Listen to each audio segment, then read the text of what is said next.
On today's episode of Titus and Tate, Tate and I are looking through the NFL schedule, picking a winner and a loser, and maybe some ties along the way for every single game in the 2021 NFL season. That is what I'm kidding. We're not doing that. Yeah, that would be tough. I have already lived that iteration of my life, going through and seeing what Vegas thought. 9.5, 10.5. Where's the line? We got Carolina. Where's the value? At New Orleans. Find the value. We're not doing that. What we are doing is we're doing a bit of a free-for-all today. Yes. There's a lot of topics to hit, and not all of them are college basketball related, and we are just coming in on a Friday afternoon. Coming in, or I guess it's Thursday afternoon as we're recording this, but it's coming out on Friday. And we're doing a free-for-all Friday. We're coming in with things we want to talk about, one of which I want to talk about is Pac-12 update. The Pac-12 has hired a new commissioner. We are going to be sure to talk about this because Pac-12 update. Pac-12 update. The media is not excited about this hire because this is not a flashy, sexy hire. Or is it? Or is it? Nobody knows. Yeah, and nobody knows. we're gonna offer our takes because that's what we do on this program. We're gonna talk about some other stuff. Tate's fired up about J. Cole. Yeah.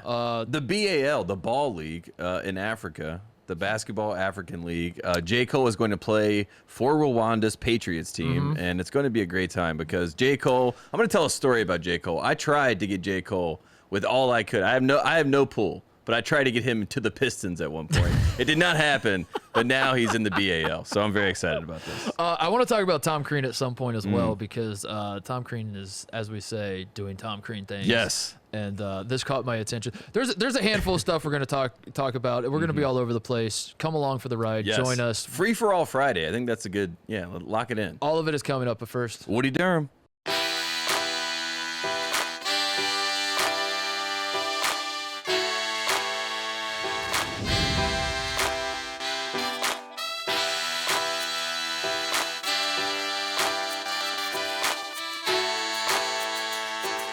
I gotta say, I am more excited to do this show than I think maybe any show of this new iteration of over. Have we changed the name of the podcast yet? It's still No, Titus and not Tate, yet. right? All right. Not yet. Whatever the Titus and Tate iteration There's going is. to be a day where we go back to teed up, I feel Dude, like. the CDC today says if you're vaccinated, masks, they're done. It's over. And I have a renewed life in me. I am so, as I imagine a lot of the listeners are, it feels like it was 14 months to the day, I believe. 14 months ago to the day, I was wearing this very sweatshirt. That's why I wore it into the show today. This is Nice. like a marking the passage of time deal, where I was sitting in my kitchen, looking into my cell phone, recording myself as you were God knows where, dealing with God knows what sickness, and the NCAA tournament was canceled. It was all over. Fast forward 14 months to the day, Tate.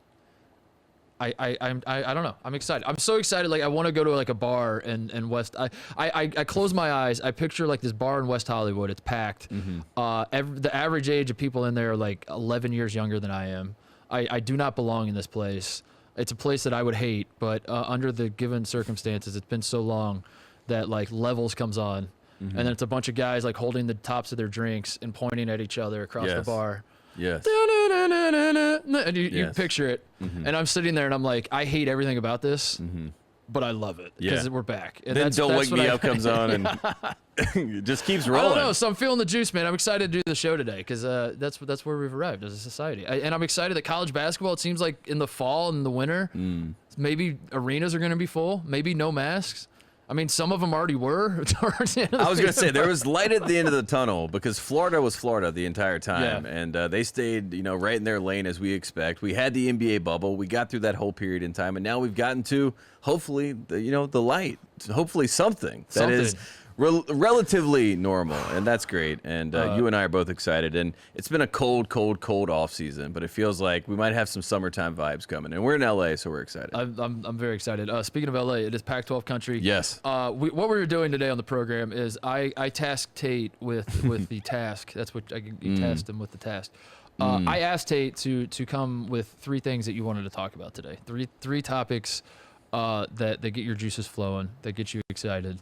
And I did the same. And one of those things that I want to start us off is the Pac-12 has hired a new commissioner. Larry Scott, as we know, was not fired. They mutually agreed to part ways. The Pac-12 and Larry Scott. Was that how they phrased it? They mutually agreed to part ways? Yes. Or he's stepping down? He definitely was not fired. He's That's what we stepping know. aside. It's a step back. Yeah, it's a step. Or step out. I think that's the Chris Paul move. It's a step out. It's a gather step. Larry Scott took a gather step where he gathered all of his shit and he got the hell out. But he was not fired. But he was not fired. And the Pac-12 has hired a new commissioner after a lengthy search. I don't really know. People weren't really keeping tabs on this search, it didn't feel like. I mean, I think people were kicking names around.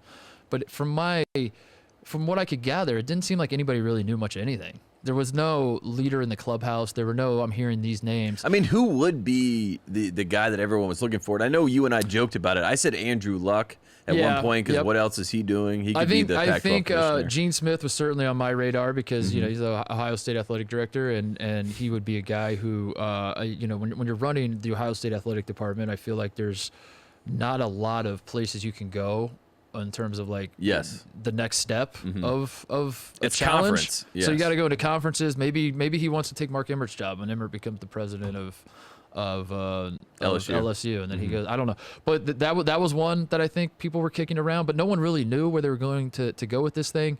The Pac-12 in the end hires a guy named George Kliavkoff. I believe I'm pronouncing that right. George Kliavkoff, AKA GK. GK.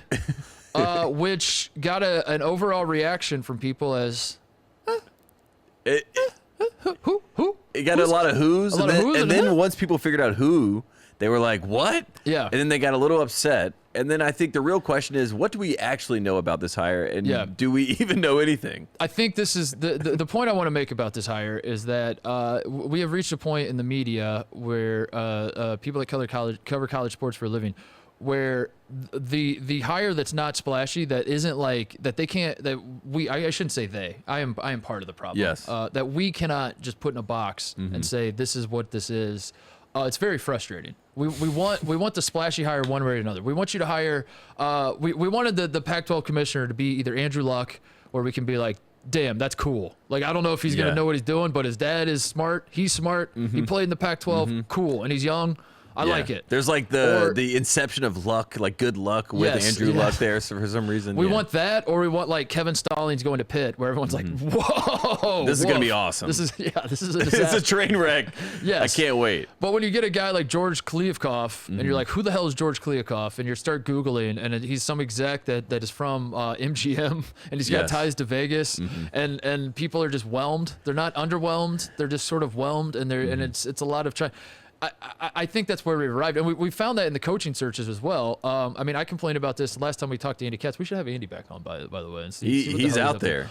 We were talking to Andy about it, that some of these coaching searches that have been going on, Mike Woodson going to Indiana, Hubert Davis going to North Carolina, they weren't fun per se. Like they weren't. Indiana, I tried to make it fun. I tried to meme Brad Stevens to Indiana. But for the most part, the North Carolina search wasn't fun. There weren't names being thrown around. In the end, they land on like a Hubert Davis, which for the most part, for everyone outside of Chapel Hill, is like, all right, yeah, whelmed. All right, I'll do it. Yeah, Tommy Lloyd going to Arizona, same sort of deal. It's like, hey, I don't think he's bad. I don't really know much about. That's kind of where we've arrived. Where people hate that. People hate when that happens. They want Billy Donovan to yes, or Brad Stevens. Yes, or Urban Meyer. We just saw the Jaguars. Yeah, going to the Jaguars. Like you want something like that where it's splashy. Brad Stevens to Indiana. We need something like that. And this was not that, and I think most people are bummed because of that. But in doing my research into this guy, I think I like him. I think I'm gonna zag where everyone else zigs and say I like him. I knew nothing about the guy. Had no idea he existed as of like an hour and a half ago. I mean, seriously. But he has these things working in his favor. Number one, he's not Larry Scott, and I think that's very important. We need to start there. Larry Scott's legacy will. I'll frame Larry Scott as like this. I know who Larry Scott is, and I feel like if you're a commissioner of a sports league, and I don't know. I guess like Jim Delaney might be the counterexample to this, but like for the most part, if people know you, that's probably a problem. You're like a referee. Like if people know your name, you've probably screwed a lot of things. There's a difference between reverence and knowing you. Yeah. And I think Larry Scott was well known because he was the fall guy. He was the one that everyone pointed to and said, he's the problem. He's letting down Pac-12 sports. We are the conference of champions, but we cannot win championships. Blame Larry. Blame Larry. So George Kliavkoff, I hope I'm saying that right. He is not Larry Scott, number one. Number 2, he's got ties to Vegas, which I find that fascinating, and I think a lot of people would be wary of this 20 years ago. It is not 20 years ago. It is 2021. Sports betting is here. It is not going away anytime soon. It is making its way to college. In like an actual sanctioned way. Yeah. You know what I mean? Like making its way. I mean, like in an actual, like it's going. I think we're gonna look up in 20 years, and you're gonna be able to like bet on games at the arenas and stuff. You know what I mean? Like I think it's gonna be an actual marriage. DraftKings experience. There's gonna be DraftKings logos on the NCAA tournament courts, is what I'm saying. I feel like that's where we're headed. A player becomes the DraftKing once they're the MVP of the game. Instead of getting Jim Nance's tie, He becomes the draft you get like king. the crown. He gets 0.5% of all bets for the next month. Yeah, so there's that. His Vegas ties, I like that.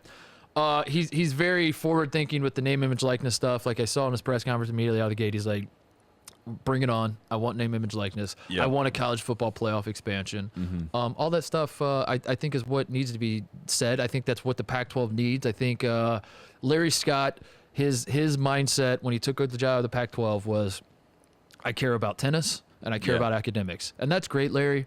I cool. Like if this was England in 1600, God bless you. You know, it's not. This is America. It's not Wimbledon. We're not trying to win Wimbledon and go to Oxford, dude. We're trying to get into the college football playoff. We're trying to win national titles in sports that matter. Get the hell out.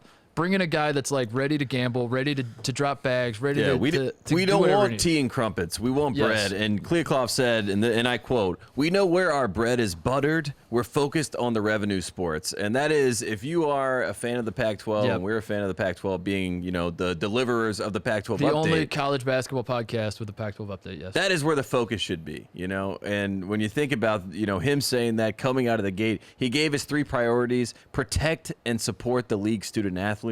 That was number 1. We'd love to see that. Number 2, and I quote, optimize revenue. I like the word optimize. Number 3, make teams more competitive in revenue-generating sports. Now, that should be number 1. Yeah, but it's on the list, and I don't think it was Actually, on never mind. Larry's. It should be number 2. Student athletes are first. Student of athletes course. first. But The health and the safety of our student athletes, number 1.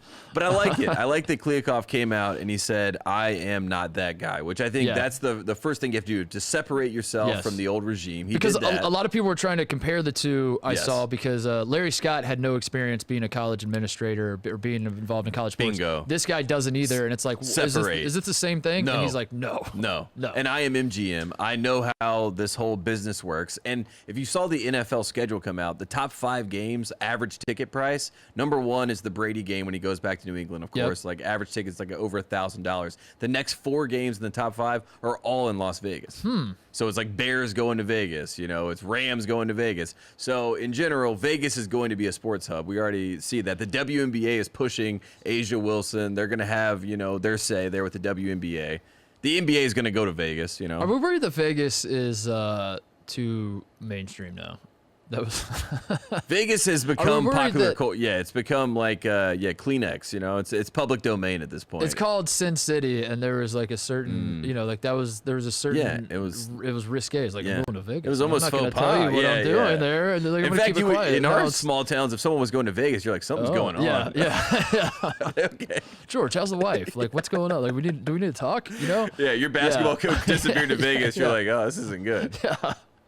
And now it's He's just going to a Raiders game. now it's like Disneyland for people that have a little bit of discretionary Exactly. income. Yeah. Which is I guess it's fine. I don't know, but Kliavkoff is I'm excited. I like that. I like that out of the gate he's saying these things. I think the Pac-12, in all honesty, it is the power conference, quote unquote, that is lagging behind. I think that's clear. And it's great in a lot of ways. It is the conference of champions.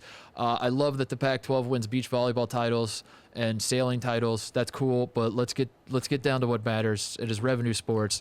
The Pac-12 is not getting it done. In fact, they're not even close to getting it done. We know this. Pac-12 fans know this, and they're lagging behind. And I think if you're taking over the Pac-12, Tate, you have to realize the lay of the land, and you have to realize that All these other power conferences love the status quo because it's working for them. The SEC, Greg Sankey's like, I don't want to shake up the college football playoff. Why would I do that? I get 2 teams in every year.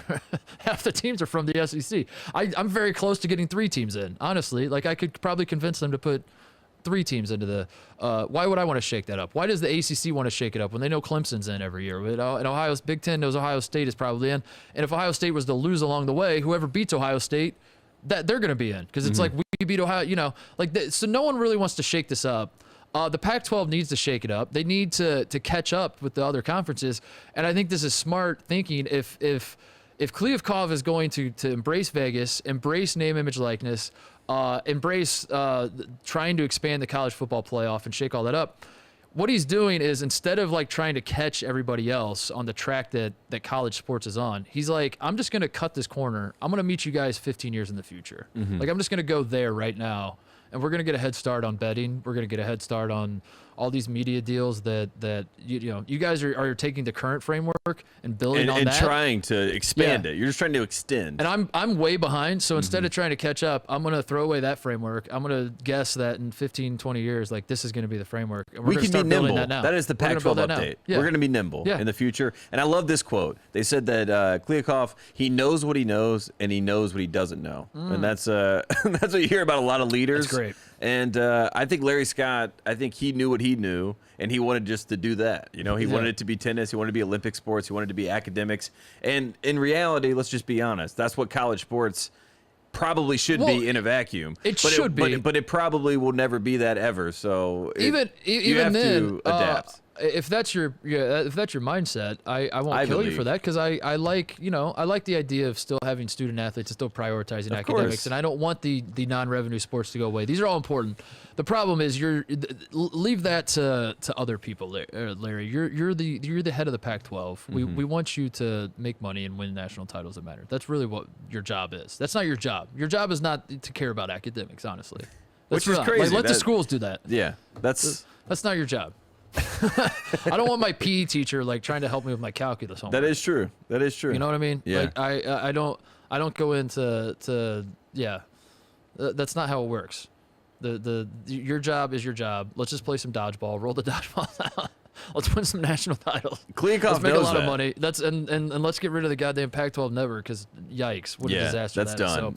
So, Kliavkov, I'm excited. That's my Stanford basketball is something to watch. USC basketball. I feel like if you were looking at the revenue generating sports and brands in the Pac-12 that are going to try to build up under this new era, those are 2 I point to. Oregon, right now. everything. I mean, Oregon always. This is exciting. If you're a UCLA fan, I think you're already there, in my opinion. You're already getting the #1 yep. bump, so I'm not even going to mention you in that. USC football is going to be back. Yes. Who's going to hurt the Oregon State, Washington State? Like, someone's got to be. The Oregon State is looking to capitalize on their Elite Eight run, and I feel like the Arizona football teams both are going to get the bump with this. Yeah. Got Herm Edwards there. Yeah. I don't know. Pac-12. It's going to be fun. It is going to be good. I legitimately think this is going to be a good hire, and I say that as a guy who had no idea this guy existed an hour and a half ago. So again, take that with a grain of salt. He knows what he knows, and he also knows what he doesn't know. I know what I know and what I don't know, and I know like 3 things about this guy, and that's cool. So I like it. He's the right person for the job. What else do we want to talk about? What my #1 topic that I brought in today, I think it's pretty simple. 2 words: Hollywood Cole. You and I, we live in Los Angeles. When that nickname was, brought to the limelight in 2014, I was out in LA for my first time, coming from small town North Carolina. J. Cole had, 3 mixtapes in my life, Titus, the come up, the warm up, Friday Night Lights, and he said slam was like the Bible, during those mixtape era. And anyways, he gets on a Slam magazine. It's all coming full circle, Titus. It makes me feel a little bit old, because I remember being in high school listening to J. Cole. As I was like trying to, it's the sideline story. You're trying to like play basketball. You have these hoop dreams. You realize for me, it was around like 10th grade. That's not going to happen in my life. What is the next, iteration? J. Cole, his next iteration was being, I think the greatest MC of this generation. And if you're from small town North Carolina, Jay-Z was your hero. Jay-Z signed this man. He stood outside his studio with his CDs and was like, please listen. Jay-Z was like, I don't know you. I don't know you. Who are you? Ignored him. Finally, he gets in a room with him later in life, later that year, and actually signs him. He's the first artist he signs. Anyway, J. Cole is an amazing story. And I thought the story was just going to be music. But I had an inkling that just like Michael Jordan, one of my other favorites, you have your first love in life. You know? just compare hold on. You just compare J. Cole to Michael Jordan. I'm telling you, you have passions in your life, right? Like baseball and basketball are two like pure ones for me. Michael Jordan, those are his pure passions. J. Cole's is basketball and rapping. And I think, you know, there was going to be a point in time, you know, I know the boss side of his crew, which is like the secondary, the Fiends, the Dreamville guys, you know, a little bit.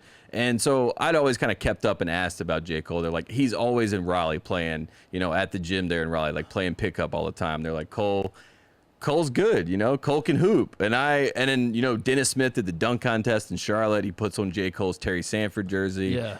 Big dunk. J. Cole goes up to dunk, misses the dunk, but it was close. So I've seen these flashes, you know, where I'm like, I think J. Cole could play in the NBA. And Master P is also, me and my brother went and saw Master P when he did, you know, the preseason game for the Hornets. I remember this.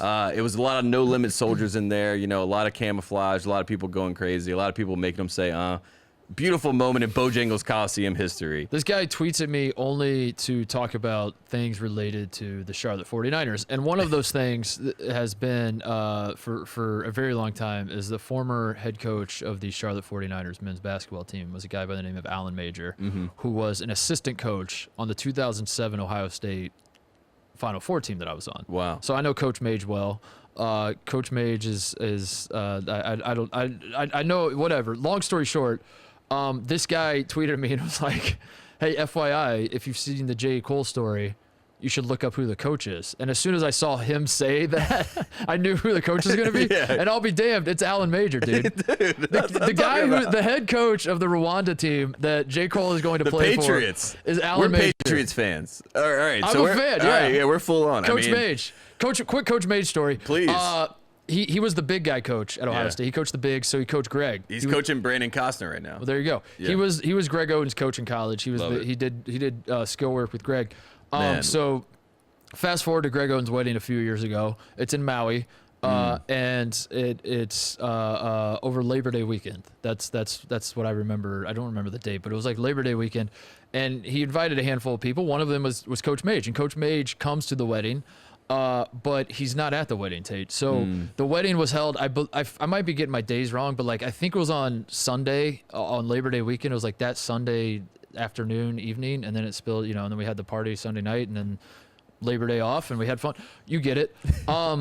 So Mage was on the island. On Monday we're all hanging because we were there for like 4 or 5 days. We stayed a couple days after the wedding. On Monday we're all hanging out, and Greg is texting Mage like, "Sorry you couldn't make it." Mage is like, "What do you mean couldn't make it? Like I'm here." Long story short, Alan Major got the dates wrong. He flew all the way to Hawaii. He was under the impression the wedding was on Monday, on Labor Day, because like I guess in his mind he heard Labor Day weekend so often that he thought the wedding was on Monday. He just locked himself in. So he was literally in the hotel as the wedding was going on. Did not tell anybody. That's Coach. I mean, and then he's probably watching tape. And then like the next day he's like, "Oh damn, the wedding was yesterday." It wasn't a deal. It wasn't like he was out partying and was hungover and couldn't make it. It wasn't like he missed a flight. The dude was there. He got the day wrong, and it was going on like 100 yards away. And he missed it. So. His energy was there. His presence was felt. Man. I love Mage. And J. Cole's gonna play for him. We should go to a game. I mean, Brandon Costner, J. Cole, Coach Major. We're gonna be over there. Yeah, we should go to Rwanda. Honestly, Coach Mage, come on the show and talk about coaching J. Cole. And what that's like. You imagine you're watching the BAL on Amazon Prime or wherever they're going to stream it. I think they're still figuring that out, and then they pan, and it's just you and I sitting there. We need I need the Mike or Greg's face when Alan Major says into a microphone that J. Cole's the most naturally gifted player. Yes, I hope he says that. He's got the best feel for the game he's ever seen. I need a camera on Greg just to get his reaction when he's like, "Wait, what?" He turns. Oh man! But that's awesome. the J. Cole story. You know, he's playing pro basketball. That's great. I'm glad this all connects back together. This sort of happens in our universe a lot, where it's like, you know, knowing someone that knows someone, and then they all. Yeah, it's beautiful. It is. It's beautiful. Like the Wright brothers. Yeah. Don't get me started on that. We didn't know them. We didn't know them though. Don't get me started on that. One thing I want to talk about is I put this on my list. I'm getting frustrated at how much the Los Angeles Angels of Anaheim suck. Oh yeah.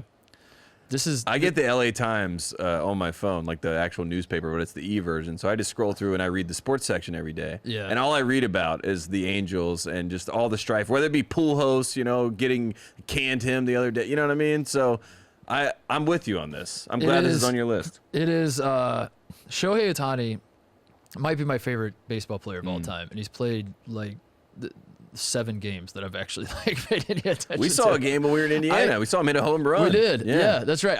I have reached a point where I realized, it's dawned on me as I'm watching him, that this is all I've waited for my entire baseball watching life, is a guy like this. Like, I've heard stories of Babe Ruth, and pitch the idea that Babe Ruth was smashing home runs and then striking people out on the mound. I was like, that's what a legend. Like, there's no one that even comes close to that. And I remember Rick Ankiel pitching for the Cardinals, and then he got the yips and couldn't pitch anymore, and he moved to center field or whatever it is he ended up playing. And he comes back to the majors as a position player, and I was like, dude, that's insane. We never see that. A guy that can do – he was a major league pitcher. Now he's a major league outfielder. How does he do it? That's crazy. I've been waiting my whole life for this. Shohei Ohtani is currently leading the American League as of this recording with 10 home runs. He is also he has a 2.1 ERA in 5 starts. He's walking everybody, we should say. I mean, he's throwing the ball all over the place. He's walking a lot of people. But he just the other night had 10 strikeouts. And then after he's done pitching, Tate, they throw him in right field, and he's playing in the outfield. It's everything I've ever wanted out of a baseball player. Meanwhile, he's the second best player on the team, because Mike Trout is maybe the greatest player of all time. Like, that's not even... Definitely.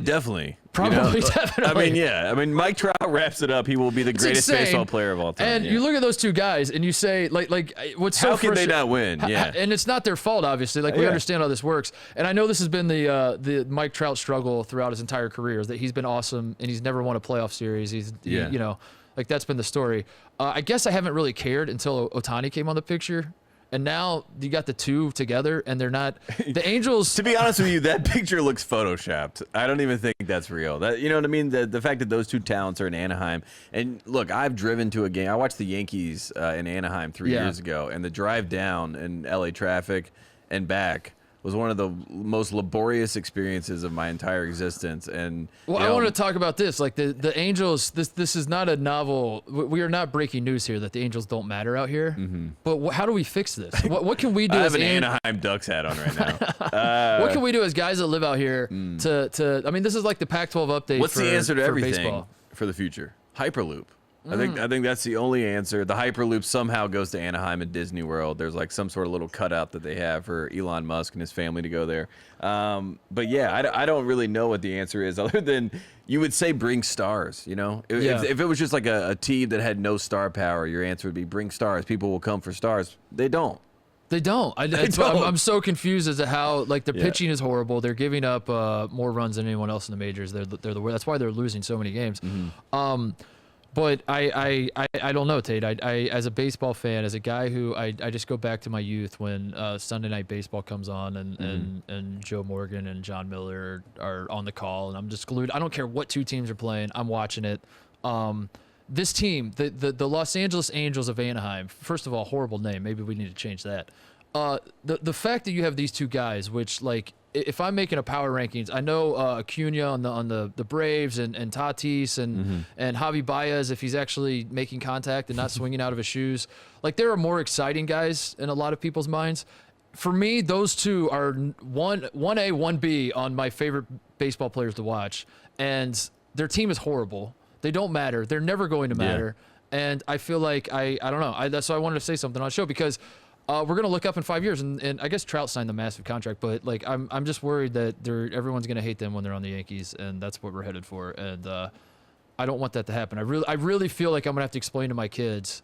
They're going to look back on this and be like, Ohtani and Trout were on the exact same team, and they were one of the worst teams in the majors. How is that possible? I mean, think about this kind of stench. Albert Pujols, when he left to go to the Angels, I thought he would go down as one of the greatest baseball players we've seen this century, no doubt about it. And now when you think about him, you think he and Ryan Howard had the same career. You know what I'm saying? That's what the Angels did to him. Yeah. That's how far removed he Yeah. came from, the conversation. And that's what I feel like. These guys are kind of like Anaheim. If you live in Los Angeles, it's just a little just too far removed. You want to get it closer. You want to pull it in. And Anaheim's a great time. If you go down there and have a full day. I just did it in terrible LA traffic, so it was miserable. I've been to a game down there too. Yeah, I mean the game itself was awesome. Just the it's transit back and forth. Tough getting down there. So I can't expect fans, to drive from LA and say I'm going to go watch my Angels play. Angels in the Outfield, one of my favorite movies. So I already have. That was a great movie as a kid. Danny Glover, shout out to Danny Glover. Yeah, I mean, listen, there it has been talked ad nauseum about like the quote unquote problems with baseball, and baseball is dying, and why is there Anaheim Angels should be the name of the team. Take Los Angeles out of it. Why do we not market these stars well enough? Is it Mike Trout's fault that he's not a bigger household name? Mickey Mouse should be at every game. Is it Mike Trout's fault that people on the street wouldn't recognize him, or is it Major League Baseball's fault for not being able to market him? People talk about this all the time. Chewbacca is the mascot for a season. Right, keep going. I'm trying to come up with ways. I mean, look, there's got to be a chance. I understand that these conversations have been had, and I don't. What all I'm saying is that Shohei Ohtani, I've waited my entire life for this guy to come on the scene, and you pair him with the manager and Joe Madden, who I watched. Yeah, I love Joe Madden. That's what I'm saying. He's the guy to figure it out. Tate, he is out of his mind. I guess when he broke the curse, he probably lost his mind. But I used to love Joe what Madden I'm saying with the Rays. is 2016 when the Cubs won the World Series. For people who weren't Cubs fans, they believe that the reason that there was so much ecstasy from Cubs fans was because the curse was broken. You won the World Series, you broke the curse. That's the reason Cubs fans were so excited. That's true. That's why we were excited at the end of the run, is because the curse was broken. What made that season so fun, and I watched literally every single game. I'm not kidding. Like I had like a premonition going into that season. We're winning the World Series. I'm gonna watch every one of these games. I'm gonna watch Kyle Schwarber die for a ball in the outfield in Arizona and tear his ACL and then come back later. I watched every single game, Tate. And what made the ride so fun was that Joe Madden was out of his mind. Joe Madden there was a game where they were playing the Mariners, and he's pinch hitting John Lester in the bottom of the 12th, and he brings him in to pinch hit a squeeze bunt for the win. Yeah. So my point is, Joe Madden is crazy. He's a madman, and he is the perfect manager for a guy like Shohei Ohtani, who when he first came to the Angels, they were like, we don't want to pitch and hit on the same days. We don't want to try to stagger. They try to stagger. Yeah. Insert Joe Madden. He's like, I don't give a damn. Make this guy do everything. Make him do it all. It is a marriage that should make so much sense. I don't understand how this can be so exciting on paper and be such a dud. I don't know what to do. My only suggestion is that like MLB have some sort of like red zone channel or something. Like there should be a channel where like all the fun, like throw Tatis and Acuna and all these other fun guys, and just be like, we're popping around. Like here comes Tatis up the bat. Because we've talked before on the show MLB about, vibes. Yeah. And they just like float around the league. We talked before about what it was like when Barry Bonds was playing and in his home run chase, and you would just, if you knew he was up to bat, if your friend texted you or called you and was like, Barry Bonds is coming up. Yeah, the two texts you would get is Jeff Kent is trying to beat Barry Bonds up, or Barry Bonds is about to hit a home You're run. running to the TV and you're like, I know what's about to happen. I need that for Ohtani. I need an alert on my phone that's like, Ohtani's about to do some shit. And then I'm like, all right, let me watch this, because I'm sure as hell not sitting through 9-inning games to watch the LA Angels give up 15 runs and lose by 1,000. I'm not doing that, but I do want to watch Ohtani. That is my rant. That is my gripe. It's a great gripe, and it's a great point to make. I think the question, why are the Angels so bad, could be very open-ended. I do think, if anything, softball might be the future. Softball. Have you watched softball? College softball? Yeah, I have. I love it. Yeah, I mean, it's the home run, like the attention span that you need in baseball. I'm not sure it's in our society anymore, and I think it is for softball. It's 7 innings. Yeah. It's all home runs. It's all pitching. Like, you know what I mean? Like, and I could see softball having it. Maybe the Angels play softball. That's my last pitch. No pun intended. That I don't know. I just wanted to bring that up because I don't know. I love Shohei Ohtani. And I agree. He is like, if you ask me what is the one thing that is exciting me most in the world of sports right this second, it is Shohei Ohtani. See, for me, I just can't find him. I see him on the LA, I read him in the LA Times. I read about the problems that they have as a team. But every time you hear his name, you know that there's going to be something insane coming after it. If you got on Twitter right now and just search Shohei Ohtani, you know that someone's going to be like, this is the first guy since Babe Ruth to do XYZ, and it's crazy. It's crazy. It begs the question, Would Babe Ruth be popular today? No one knows. Can I get it? All right. Story number 2 for me. This was very close to the chest and to my heart. Teddy Bridgewater. I know you saw this. He comes out and says the Panthers' practice habits are bad, very bad. Okay. And he was upset about Joe Brady specifically, who is the golden boy of offensive coordinators, who we have in Carolina with Matt Rule. He went on to say that basically, he said this, I'll just say this, for Joe Brady's growth, the organization, they'll have to practice things in different ways. One thing we didn't do much of when I was there, we didn't practice 2 minutes really. We didn't practice red zone. You walk through the red zone stuff, and then Saturday you come out and practice red zone, but you only do like 15 live reps. Guys' reps would be limited. Those reps. Teddy Bridgewater in 1 possession games last year, 0-for-8. Yeah, because he didn't practice enough. Yes. I agree. Okay. So is that what you're saying? No, what I'm saying is Teddy Bridgewater, we watched the games. We saw the tape. I appreciate, the spin zone. I know the reason why it hurts so much, and Matt Rule came out and said he wasn't upset about these comments. He was just disappointed. And I think I'd say the same thing because I like Teddy. I'm a fan of Teddy. I was excited when he came to Carolina, but he came under the worst situation and circumstances you can ever walk into a situation. You come behind the guy. You come behind Cam Newton, who was our quarterback, our QB1. He leaves in not so great fashion. There's, chirping on both sides, new regimes coming in. They bring in Teddy Bridgewater. So he was set up, to fail from the start. But you don't have to go and, throw dirt on the name of the Panthers, throw dirt on our golden boy offensive coordinator, throw dirt on the program and the culture. Carolina just had a great draft. An amazing draft. And now you're trying to throw dirt, and you're on the team that beat them in Super Bowl 50 that stole Cam's Super Bowl title. That's a great point. It's a little too much, a little too close. Stole Cam's Super Bowl title as it was fumbled away, and Cam made his business decision. I mean, look, Under Armour. Under Armour told him not to dive. Under Armour said don't dive. Not Cam's fault. He's on the Broncos now, right? So he's on the Broncos. Behind Drew Lock. I was going to say, Drew Lock's the starter. He's not there to... He is there to be the backup. He's there to be the backup to Aaron Rodgers. Yes. Yes. the third string to Aaron Rodgers. You're excited about the Panthers? You're excited about Sam Darnold era? No. Oh, not at all. I was trying to just speak it into existence. You're not. No, I mean Christian McCaffrey era in general is not my era. It's like not my tempo. It kind of Cam Newton was my era. In fact, before the Jake Delhomme era was not my era, but they had Steve Smith and Julius Peppers, so it was my era. You know what I mean? I was down for those guys, but at the end of the day, we knew that we had a ceiling. And then Cam Newton came, and there were no ceilings. Is Cam Newton literally, Lil Wayne dropped an album, No Ceilings, the same year that Cam Newton got drafted. And then Michael Jordan not too later said, the ceiling is the roof. I thought that a championship was coming under Cam Newton's, reign in Charlotte. And where does the Luke Kuechly era Luke's in there. He's in the Cam Newton era. Cam Newton era. He's 2012. He's the next year. So it's the same era. Yes. Those two guys. Yeah, but it was Cam's era because he got there first. Dibs. The Olsen era.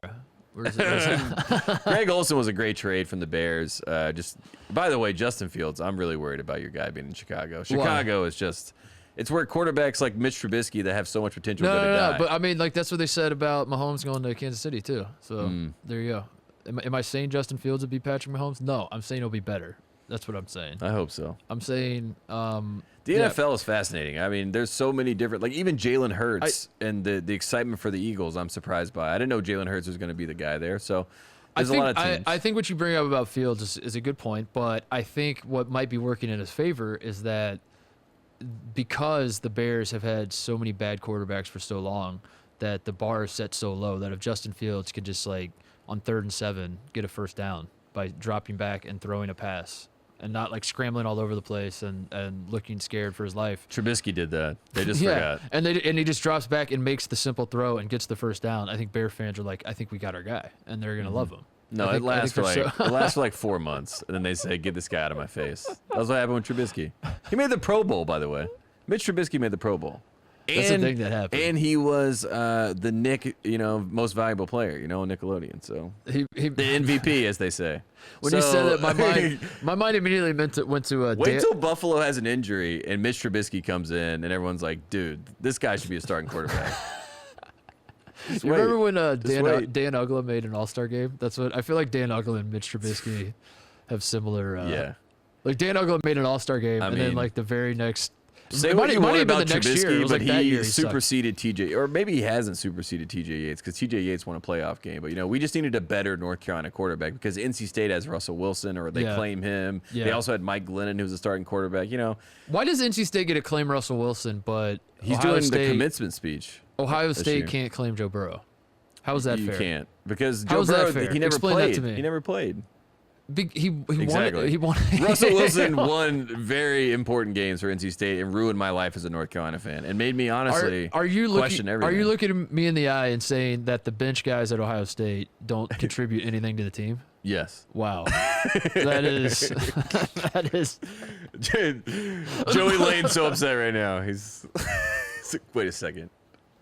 How dare you, sir? I'm sorry. I'm just I kidding. would argue that the bench guys No, I make all mean the difference. Joe Burrow. I would be fine if you claim him because I feel like he's back in Ohio, so it helps. It'd be It one does thing help. if Joe Burrow was playing with the Saints and backing up Drew Brees. Also, Joe Burrow is a candidate for like 10 years from now. He's been asked about LSU and Ohio and why do you keep popping up at Athens and all that kind of stuff where he just snaps and he's like, I got to be honest with you guys, I have never cared about LSU. I went there just it was a career, it was a stepping stone along the way. That's why I went. Like I feel like he's gonna snap at some point and do that, especially because he's in Ohio and that would play well for all the Bengals fans. They go nuts. Yeah, I mean, I remember Russell Wilson said he was from a whole pack of Badgers. Because they used to do they list your name. A pack of Badgers. Do you list your colleges? At the start when they would do NFL Sunday Night, and then he said, "I'm Russell Wilson, and I'm from a whole pack of Badgers." And then cut to. I was like, roll my eyes. But that's kind of that's what I think Joe Burrow could do. He could do both. Yeah. We should do a show where we go through guys that, especially now that transfers are so popular, guys that transfer. School? What school gets them? Well, the worst part was like Robert Quinn was in North Carolina with my brother. He had the NCAA stuff, so he got disassociated from the university. So he couldn't say the University of North Carolina, so he had to say his high school every time. So there's a lot of that too. Is that true? Yeah, guys that get disassociated from like Robert Quinn still liked North Carolina and wanted to say it, but he couldn't because he was like they had legal action if he said that. Exactly. What? Yeah, that's the world we live in. I knew. Because he said that he got a watch while he was at North Carolina. This has happened a handful of times. Like, didn't Reggie Bush and Leinart they were disassociated from USC? Exactly. But I never really knew what that meant, other than like you can't work out in our weight room or something. No, like, it's like you are basically it's you cannot associate with the university, or they can take legal action. Yeah, it's crazy. It's crazy. That is insane, dude. Yeah. They come to your house, and if you're hanging your diploma on the wall, yeah, Robert Quinn has like his 42 North Carolina jersey. They come in and be like, give me that. they're like, it's evil. And he's It's standing evil, there, and he's man. like, how can you do this? And they just say force majeure. Literally, that's what they say. They point to Mark Emmert, like, just ask him. Oh my God, that's crazy. What else is there? What else do we got to talk about? You have number 3. I wanted to talk about this. This was on my list, the Columbus Crew rebrand, which I mentioned on the last show we did. Columbus Crew. So this has been. I mean, Ew. get it off the screen. Ew. Why is there like a divot in the sea? Like what is I can't it? look at this, dude. I can't look at this. Is it supposed to be a Pac-Man type? Like it's biting something, or? I don't know where to start with this. I've talked about my affinity for the Columbus Crew on this podcast a lot. I famously saved the crew personally by ending every single show by saying the word "save the crew." Eventually, those sign-offs got sent to MLS offices. They turned them into NFTs. They're like, damn. I guess there's this guy that podcasts about college basketball that really wants us to not move the team. And then they save the team. So I'll go through the story for those who don't remember, because I genuinely believe that if the Columbus Crew, if what has happened to the Columbus Crew in the last like 4 or 5 years happened to the New York Knicks, say, this would be the #1 story at all times. This would be all anybody in sports media would be talking about. It is the most ridiculous. The Knicks are the 3 seed, and it's the story that no one can talk about. The arc of the roller coaster of being a fan of this soccer team is just the most absurd thing I have ever experienced in my life. So, as a reminder, there's this guy Anthony Precourt. He buys the team. He purposely sabotages the team. He's not from Ohio. He's some like rich kid from California. He's got ties to Texas. He buys the team. If you've seen Yellowstone, it's very much that vibe. Pretty much. He buys the team, purposely sabotages the team, as we find out later, which at the time I wouldn't have said it was on purpose, but it's sort of like it was very bizarre. A lot of head scratching things, a lot of like not improving the arenas. The fan experience was garbage. I was a season ticket holder for 5 years, and I was going to every single game, and I was like, what the hell is going on with some of these decisions they're making, whatever. Fast forward to the point where Anthony Precourt says we're moving the team to Austin, and he blames it on the fans. And the reason he was sabotaging the team, Tate, was because by making the fans look disinterested, by making the fans frustrated, and then a lot of fans would turn away. A lot of people wouldn't go to the Crew games because it was such a pain in the ass to get to the stadium, to find parking, to pay for parking, to get through the security. People just not come. And then Anthony Precourt could point to the shitty TV deal he signed where no one was watching the games on TV because they couldn't watch them because it was basically the Pac-12 network of Ohio. And then no one's going to the games because it's a horrible fan experience. And so he's like, I have to move the team. I have no other choice but to move the team, right? So that's where Save the Crew Part 1 came in, because we learned that along the way, Anthony Precourt had planned, the moment he bought the team, to move them, and all this sabotage was on purpose, okay? So that's what happens. The crew fans, I said tongue-in-cheek that I saved them, but in all honesty, the passionate fans of Columbus band together, basically force majeure Precourt's ass. They say, you can't do this. They find a clause in like Ohio state law that says you cannot move the team unless you try to sell it first. You did not try to sell it in good faith, so come back here, buddy. Bring that team with you. You're not going anywhere. They sell it to the Haslams, the owners of the Browns. The team gets to stay. It's a joyous day. Everyone in Columbus is excited. People are texting me. They're like, you did it. Thank you for saying it on the podcast. Come home. Very exciting times. Again, they were the original MLS champions. That's why it mattered so much. They were the original MLS franchise, Tate. Yes. Number one. This was the very first franchise that ever existed. This is this is like the Boston Celtics being moved to Charlotte or something. And you're like, what? If the Boston Celtics were like, we're going to Albuquerque. And you're like, what? How could you do this? So anyway, they saved the crew. Everyone's popping bottles. This is where the roller coaster comes in. We see the depths. We get to the heights. Those aren't even the heights yet, because in year 2 of the Haslam's ownership, this past summer during the bubble, during the pandemic, the Columbus Crew win MLS Cup. They win the cup. We are champions. This is a joyous day for all of us that have been following the saga. You tried to take our team from us. Screw you. We're the champions. Kiss our ass. We're so excited. Everything is great. The Crew are now building a new stadium in downtown Columbus. We've been waiting forever for this to happen. The stadium is being built. And just as like all this momentum is happening, they come out and they say, we want to rebrand everything. Yeah. We just want the cup. And they want to throw away one of the best logos in MLS for this. And what's frustrating is that if you're a fan of the Crew, you can never at any point be like, we did it. We can relax now and we can enjoy life. There's always turmoil. There's always something waiting around the bend. And it is this. I mean, who made this? Like capital C. Who made this with a goatee. decision? Was it the Haslams? No, it was. I don't know who it was, honestly. That's what I'm saying. I think it was the general manager they got now. We have to find the culprit. I mean, I like the idea of a rebrand, in theory, but if this seems like the first mock-up that you get, and you say, I like it, it's a little edgy, but no, Dude, this looks like a child made it. Yeah, it looks like. I mean, it looks like the first mock-up. Yeah. And then we say, I like where your head's at. Did you see their logo No. they used to have? Like the logo we still have? Because they're going to go back to the logo. They're going to go back. We're going to see to it. Because the reaction to this is overwhelmingly negative. It is there's no way they can stick with it. When they went to the rebrand, they did not talk to a single fan supporter group, not a single they didn't run it by anybody. They were just like, I'm sure this is what the fans want. And the fans have overwhelmingly said this is absolutely not what we want. They used to have the actual Crew, right? They used to have the hard hat guys. Yeah, the hard hat guys, and then they have the nice. I see the nice logo. Yeah, to get into the modern era, they get it's like a Bayern slash. That's what I've always thought. They look like, exactly. It's like Dortmund and Bayern together, and it's pretty cool. And then they decided they want to. The other thing, it's not just the horrible logo. They have gotten rid of the Crew name. The Crew is now not the official name. The official name is Columbus SC, which is just like SC. Columbus SC. Yeah, dude. They're not the Crew anymore, but they still want you to call them the Crew. Like, they're basically, this is the problem with soccer club? Dude, that's embarrassing. Do we have, like, Rob Stone? Is he in the studio somewhere? Can we get Rob Stone in here to talk about it? You can't call your or team somebody? the Columbus Soccer Club. You have to call, I mean, that's like the middle school team. That's like the AAU team that you played for. And you're like, that's before that they figured out it was called football everywhere else. It can't be the soccer club. That's MLS. for sure. Soccer in this country pisses me off, dude. I love soccer. It's my favorite sport to watch, and I want to be a fan of MLS. But my God, like they're trying, like the whole thought process is in Europe. You know, the country where they've been playing soccer for thousands of years. I don't know if that's true, but it certainly feels like it. They do it this way. And the reason they do it that way, Tate, is because they have built this culture organically through hundreds and hundreds of years. Again, I don't know if that's true, but it feels hundreds of years to reach this point where they have these they had these names in the 1700s or whatever. And I don't know. The point is it's been around forever. Yeah. And it's an established culture. And it feels like these soccer teams in America just like want to just flash that.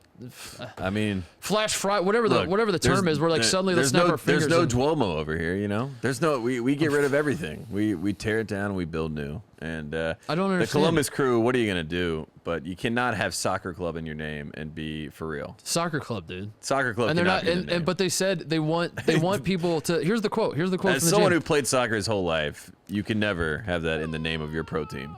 The quote from the GM is, "I think the Crew, we're doubling down on that, and it's going to show up in some really fun places. I hope your articles start with the Crew, and we could really use them interchangeably." So like they're encouraging people to still call them the Crew while at the same time taking the Crew out of the name. It is so confusing, and I just wanted to bring that up. The Crew is now the nickname. It's like what you would call like the fans. You'd be like, oh, that's the Crew, or like, it's your firm basically. Yeah. So. That's where we've arrived with Save the Crew Part 2. So, imagine if you're like an international soccer player that's, you know, on the end of your career, you got 33, 34, you're trying to cash out in the States. Yes. And they say you can go play for, you know, LAFC, you can go play for New York FC, or you can go play for the soccer club.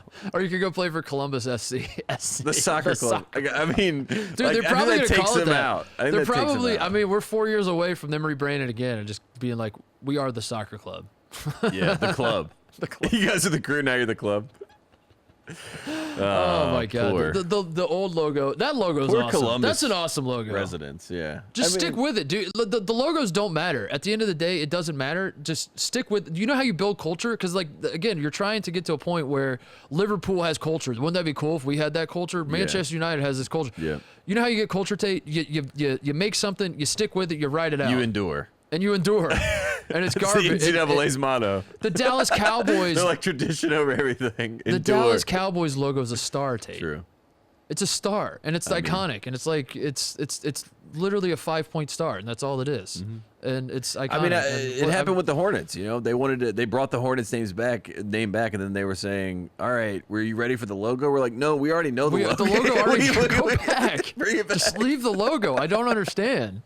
What do you mean the logo is going to get revealed? I don't understand. We know it. I don't understand. Yeah.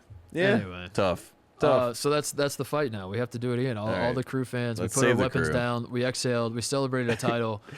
And now we're picking the weapons back up, and it's Save the Crew Part 2. Yeah, save Columbus, man. The poor fans there. They're going through it. They're trying their best. All right, my number 3 story, the Hall of Fame class of 2020. Okay. I think this is probably the thing that is the freshest on my mind because we have so many storylines, and these 3 guys, I think this is now being labeled maybe the greatest Hall of Fame class ever.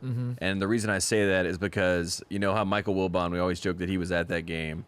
Well, he's officially in this class. He is in the greatest class of all time. That's what they're saying. That's genius. So he's going to have that forever. For the people at home, it's Kobe Bryant, Tim Duncan, Kevin Garnett, Eddie Sutton. Shout out to Gottlieb, who's come on and talked about him. Rudy Tomjanovich, who won 2 titles with Akeem Olajuwon and the Rockets. And then like the Michael Wilbons in the world, list goes on. We got a bunch of those. But I just want to talk about those 3 guys, Garnett, Duncan, and Bryant, because you and I both got to live our lives and watch them, throughout their entire careers. And all 3 of them separately were legends, but they also existed in the same timeline. But they also were so separate. They were separate entities. And when you look at Kobe, obviously 18-time All-Star, Tim Duncan, 15-time, KG, 15-time All-Star. We can go through all the accolades that they all got. But in general, the impact that they had on basketball, Kobe and Tim Duncan, I think together having two of them made up for me not being able to see Michael Jordan, in my mind. Like having those are two of the greatest champions I think I'll ever see play the game of basketball. And they both could have won 6. If Ray Allen doesn't make the shot for Tim Duncan, if Kobe has things go his way in 2008, the year that he actually won MVP regular season, but then he loses to the Celtics and KG, I think he could win that one and have 6. So they theoretically could both have 6 like Michael. And then KG to me is like this whole separate, I remember high school, him, coming straight into the NBA. I was not like a KG fan, but then, by 03, 04, it was like, I love Rasheed Wallace and I love KG. I respect the way this guy plays basketball. I think he's going to end up 4th in minutes all time. He play all 48 minutes. And then you saw what kind of leader and champion he was once he got to the Celtics.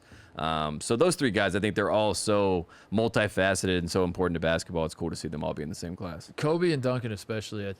I love both those. Garnett was... He was different than those guys. He was always different. Yeah. It's like, it doesn't even feel like he was up there. Like he was like up there, but he was separate. Yeah. For some reason. I don't know how to explain that. It sounds stupid as I say it. I just think of the Sprite commercial with Missy Elliott where Kobe and Duncan were playing one-on-one, whatever. And it was the Western Conference Finals, perennially. Yeah. I mean, obviously there were years where you throw in different teams, but for the most part. Maybe that's what it was. Kobe and Duncan were on one team, and then Garnett had different iterations of his career. And Kobe was just rode out with the Lakers. But Kobe, Garnett obviously was high school to straight to pro too. Yep. Tim Duncan stayed 4 years. Yep. Was a legend of college basketball as well. And that's Naismith Player of the Year. That's College Player of the Year in '97 his last year. Interesting dichotomy as well. Yeah, I mean, Tim Duncan might be the last discovery of American basketball players that we have. Now that we know every 12-year-old that's going to be a superstar, Tim Duncan came out of nowhere. And they found him on accident because Dave Odom, another guy on the team, told him about this kid he saw in the Bahamas. So they flew the He was like trying to swim. Like he was trying to be a swimmer, right? Yeah, that was his first love. But then he just randomly played pickup with the Wake Forest team while they were down there in the Bahamas. And then Dave Odom's like, I want that kid. And the rest is history. Tim Duncan in 1997, his final year at Wake Forest, averaged 21 points a game, 14.7 rebounds, 3.2 assists.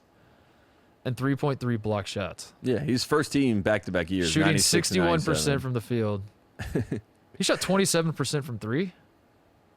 What does that mean? How many did he shoot? Yeah, I was going to say he probably shot like 10. But still. That's insane, dude. No, I mean, Tim Duncan, too. I mean, I remember the D Rose commercial where he, like, it was like the Foot Locker commercial, and he's like, man, Tim Duncan's so excited. And they call Tim Duncan. He's like, I'm so excited, Derek. This is going to be awesome, the Foot Locker sale. And Derek's like, he's so excited. Tim Duncan's whole career is people have been making fun of him. And the MVP pictures with Stern where he has the jeans on and just the Spurs Reebok t-shirt. Yeah. He's just, I mean, he is a Larry Bird type laissez-faire approach to basketball, very blue collar. Like you said, he swims with dolphins in his free time. I do love that the Kobe Duncan rivalry doesn't exist, and boy, the NBA media have been trying so hard for their entire careers. They tried really hard. A rivalry. They're still going to make a rivalry. When the Hall of Fame induction happens, they're going to argue over who had the better career. The real rivalry that's happening at the Hall of Fame. This is the real story. So Michael Jordan is with I think Vanessa's going to speak now. Going to induct Kobe, but Garnett has Isaiah Thomas inducting him. Oh, really? Yeah, so it's Jordan versus Isaiah. Jordan, Isaiah. And I think because of that, Jordan has now, I think Vanessa's going to speak instead of Jordan, but it would have been like basically Isaiah versus Jordan competing at the Hall of Fame with their speeches. Who's doing Duncan's speech? Do we know? Bob? I guess. I don't know. Yeah. I don't know. I'll look it up. Is Duncan not going? Just put it in the mail. Put the plaque in the mail or whatever you're gonna give me. Dude, I mean, one of the greatest stories that BJ ever told me was Jordan the night of his Hall of Fame, because Jerry Krause was there. He was gonna leave.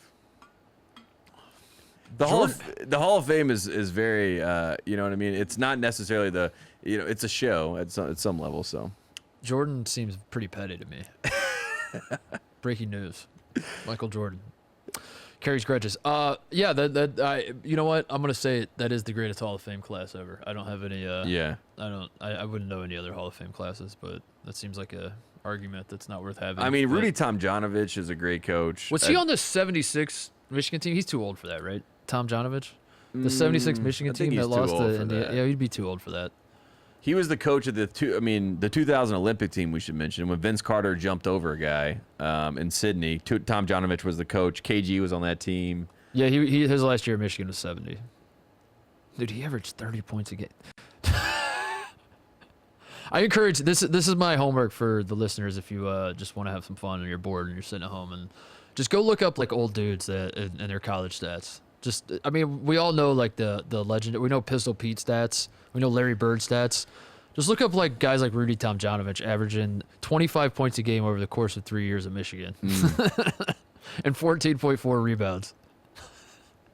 I mean, it's unbelievable. I mean, all these guys are legends. I mean, it's kind of like Dave Cowens. Like I saw, you brought up Nick Ray when he was like talking about Chris Paul is better than and he was like just throwing so much shade to Dave Cowens. Yeah, dude. And I was like, dude, do you not understand Dave Cowens is a legend? He's a beast. Yeah. What are you talking about? He was also a player coach. I mean, Dave Cowens was so good. They were like, you're the coach and you can still play. David Robinson is the Admiral is inducting Tim Duncan. So. Oh, okay. Go look up his college. Let's look up. That's David Robinson was the original Giannis Antetokounmpo when he first got to the Spurs. I mean, the guy would start the break and be 7 foot tall and just take 2 strides and dunk it. David Robinson college stats: 28 points, insane, 11.8 boards, 4.5 blocks. His junior year, he averaged 6 blocks a game. He averaged 23, 13, and 6 blocks. That's what I'm saying. Yeah, I mean, oh my God. And KG. Do you think Marvin Bagley is better than David Robinson though? Like college Marvin Bagley versus college. It's just so ridiculous, the things that you hear these days. I follow one of those like NBA pages where they do like this person versus that person, and one of them killed me the other day. I think it was Trae Young versus Pistol Pete is what it was, and it was a poll. You know what I mean? So I'm like, okay, Pistol Pete, pretty easy answer. 11%. I almost fell out of my chair. You're eating the trash, all that stuff.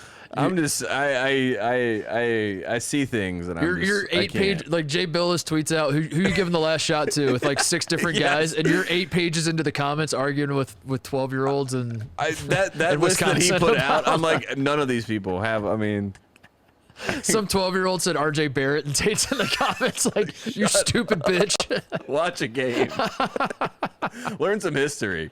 Let's wrap this up. Shout outs, closeouts. What else that we haven't talked about already is there? God's plan. We got to talk about this. So the story goes, we saw Drake. He had his music video, gave out a lot of money to residents of Miami area, and one of the recipients, her name is Destiny James, Destiny Paris on Instagram is her account, but she just graduated from the Global Health School at UNC using the money that Drake gave her from the God's Plan video. So officially God's Plan got her a master's degree from UNC.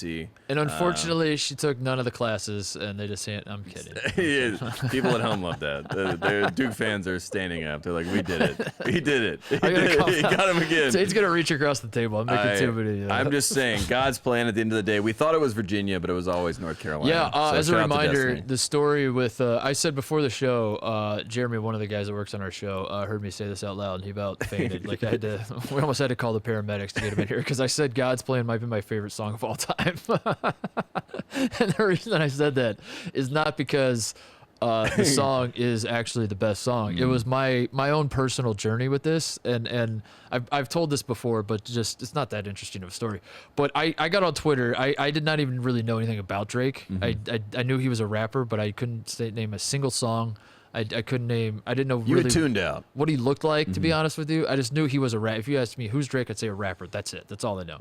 And I see God's Plan is trending on Twitter, and I think to myself, I take a deep breath, I roll my eyes, and I say, oh boy, because I think this is going to be bad. I think I'm going to click on it, and it's going to be like the police somewhere, the FBI has arrested somebody who had some heinous thing in mind, and he was quoted as saying this was all part of God's plan, like I was going to do these heinous things, or maybe he did these heinous things. That's where my mind was, Tate. I thought this was bad news. And I clicked on it, and I watched this video, and I was like, this is awesome. This guy's just giving out money. This guy's driving around just handing people money. And it's real. And then every time, that song obviously was played a million times that summer.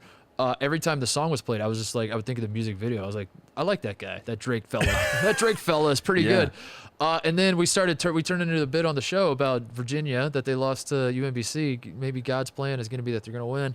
And then it happened. And then I go to Charlottesville, and all the Virginia fans just yell God's plan at me over and over. Bada bing, bada boom. That's how we got here to where, like, now every time I hear that song, I think of, like, Virginia fans. I think of the music video. I think of everything. Well, what do you think of Destiny? And now I'm going to think of Destiny. Yeah. I'm going to think of Destiny going to North And Carolina. there are two sides of Destiny now, just like culture. You know, there's the Destiny that we know that now has their master's degree, and then there's just Destiny and fate in life. So there you go. There you go. Beautiful times. God's plan. I want to shout out Keith Smart going to Arkansas. Indiana legend. Hit the shot in 1987. Everyone remembers. As Jeff Goodman told the world, he was going to be the Indiana head coach because no one else would take it. Yep.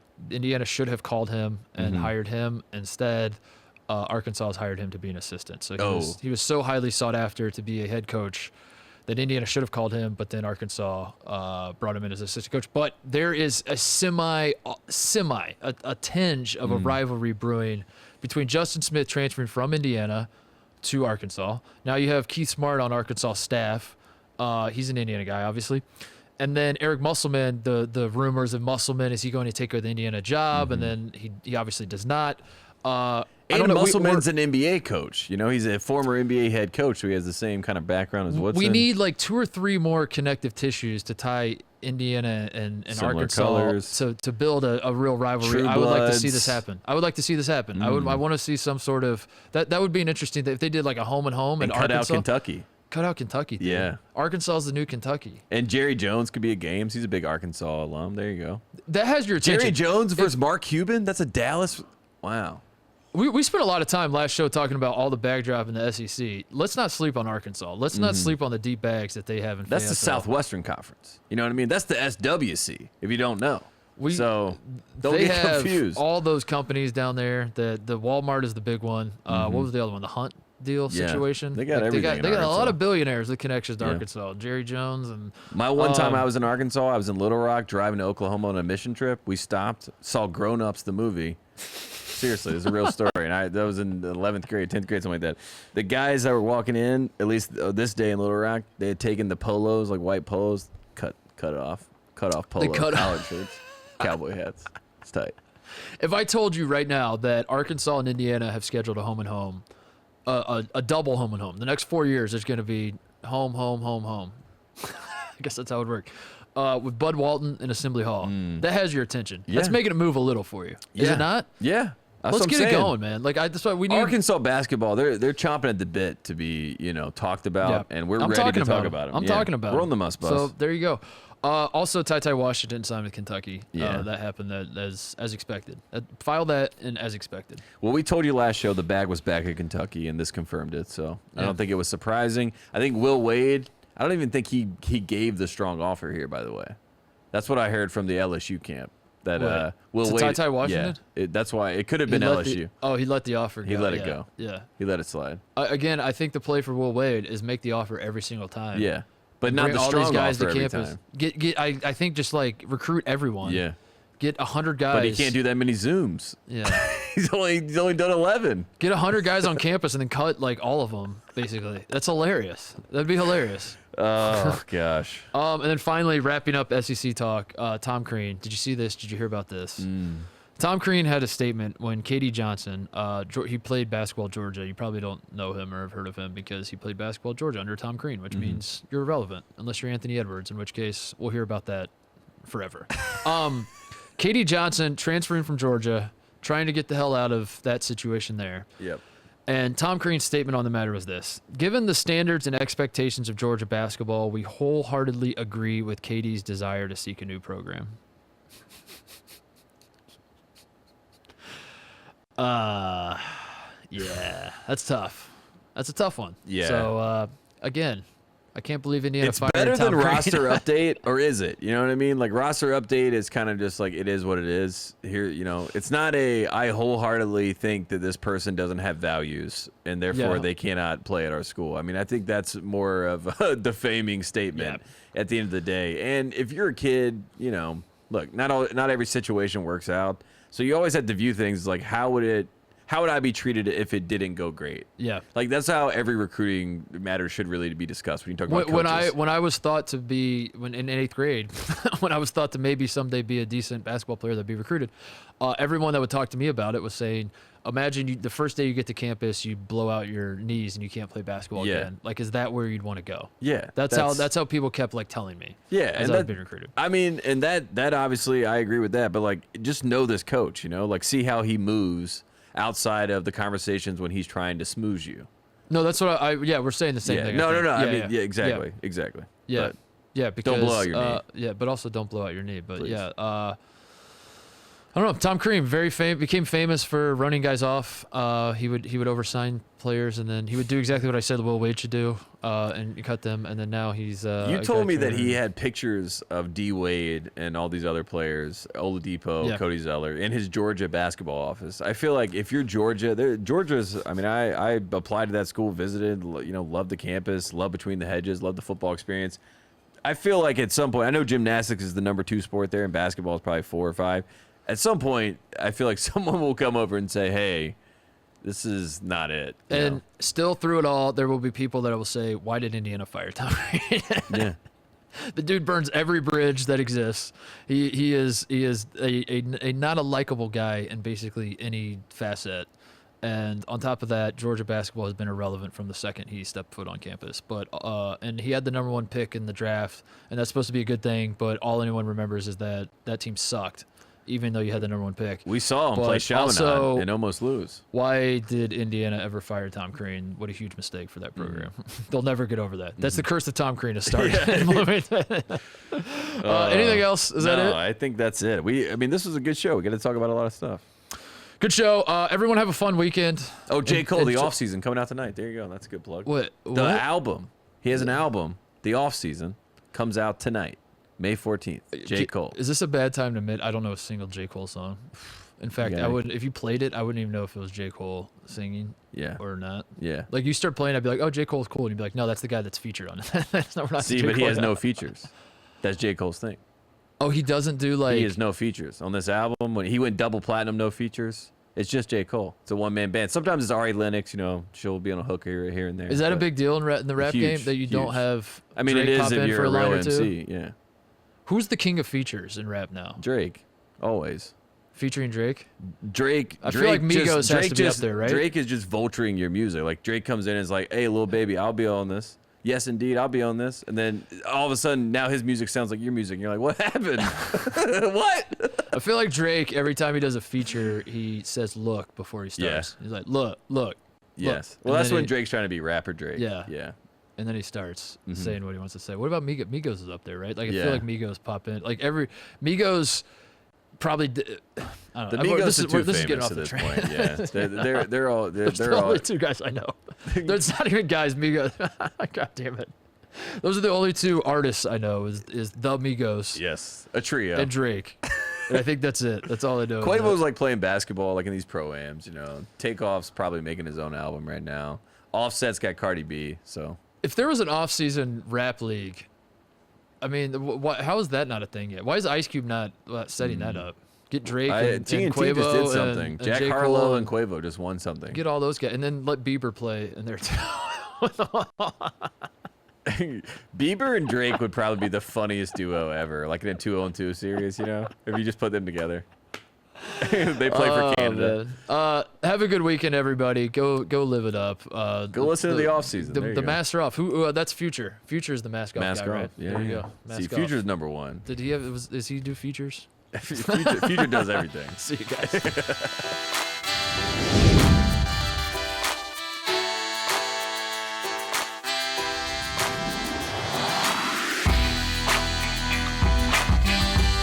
Hey there, thanks for watching Titus and Tate. For the full friend of the program experience, subscribe right below and come join us for all things college basketball. The action is heating up. Come join Titus and Tate.